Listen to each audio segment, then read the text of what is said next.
మండల పూజలకు మణికంఠుని ఆలయం తెరుచుకుంది. తొలి రోజే 30,000 మంది భక్తులు స్వామివారిని దర్శించుకున్నారు.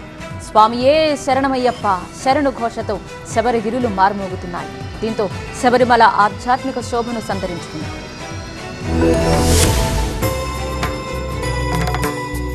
మండల మకర విళక్కు సీజన్లో భాగంగా కేరళలోని శబరిమల ఆలయం తెరుచుకుంది. భక్తుల రద్దీని దృష్టిలో పెట్టుకుని 1 గంట ముందే ఆలయాన్ని తెరిచినట్లు ట్రావెన్కోర్ దేవస్థానం బోర్డు వెల్లడించింది. తొలి రోజు పంపానది తీరం నుంచి అయ్యప్ప స్వామి సన్నిధానం వరకు భక్తులు పాదయాత్రగా వెళ్లారు. ఇరుముడులు సమర్పించి స్వామివారిని దర్శించుకుని పులకించిపోయారు. ఈ సీజన్లో దర్శన సమయాలను పొడిగించినట్టు ట్రావెన్కోర్ దేవస్థానం బోర్డు తెలిపింది. అయ్యప్ప స్వామిని దర్శించుకునేందుకు భక్తులకు ప్రతిరోజు 18 గంటల పాటు అనుమతి ఇచ్చామంది. తెల్లవారుజామున 3 గంటల నుంచి మధ్యాహ్నం 1 గంట వరకు, తిరిగి మధ్యాహ్నం 3 గంటల నుంచి రాత్రి 11 గంటల వరకు భక్తులకు అయ్యప్ప స్వామిని దర్శించుకునే అవకాశం కల్పించారు.